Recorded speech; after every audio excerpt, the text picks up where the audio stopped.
తిరుమలలో శ్రీ పద్మావతి పరిణయోత్సవాలు వైభవంగా కొనసాగుతున్నాయి. తిరుమల నారాయణగిరి ఉద్యానవనాల్లో రంగురంగుల పుష్పాలతో వైకుంఠాన్ని తలపించేలా అలంకరించిన దశావతార అష్టలక్ష్మి మండపంలో శనివారం సాయంత్రం వైభవంగా ప్రారంభమయ్యాయి. ఈ నెల 27 వరకు ఈ ఉత్సవాలు జరగనున్నాయి. 2 టన్నుల సాంప్రదాయ పుష్పాలు, 1/2 టన్ను పండ్లు, 30,000 కట్ ఫ్లవర్స్తో 100 మంది గార్డెన్ సిబ్బంది, 50 మంది ఎలక్ట్రిక్ సిబ్బంది కలిసి మండపాన్ని సర్వాంగ సుందరంగా అలంకరించారు. శ్రీ శ్రీనివాస పద్మావతి పరిణయం, గజవాహనంపై విష్ణుమూర్తి, గజలక్ష్మి, తామర పువ్వుపై విష్ణుమూర్తి, గోపాలకృష్ణుడు, అష్టలక్ష్మల రూపాలతో ఏర్పాటు చేసిన విద్యుత్ అలంకరణలు భక్తులను విశేషంగా ఆకట్టుకుంటున్నాయి.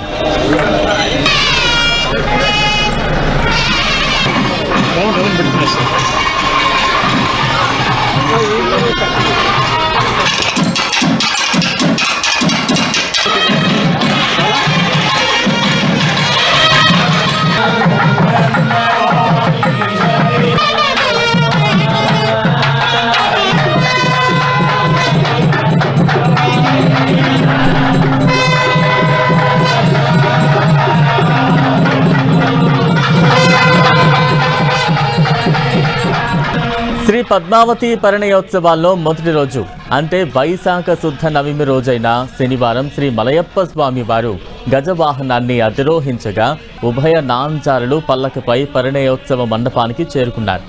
నారాయణగిరి పార్కులోని కళ్యాణ మండపంలో నిత్య నూతన వధూవరులైన శ్రీ స్వామివారికి అమ్మవార్లకు ఎదుర్కోలు, పూలబంతులాట, నూతన వస్త్ర సమర్పణ కోలాహలంగా జరిగాయి. ఆ తర్వాత శ్రీ స్వామివారికి కొలువు జరిగింది.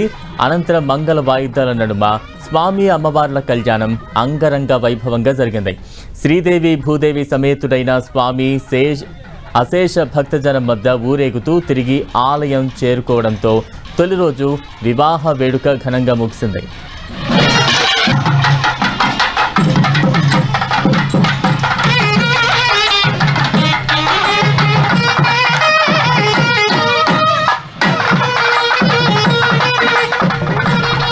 పరిణయోత్సవాల్లో భాగంగా నేడు 2వ రోజు సాయంత్రం అశ్వవాహనంపై మాడవీధుల్లో ఊరేగింపుగా నారాయణగిరి పార్కులోని కళ్యాణ మండలానికి మలయప్ప స్వామి వారు చేరుకునున్నారు. మరో పల్లకిలో ఉభయ దేవేరులు చేరుకునున్నారు. అనంతరం సాయంత్రం 6 నుంచి 7 వరకు కళ్యాణ మహోత్సవం జరగనుంది.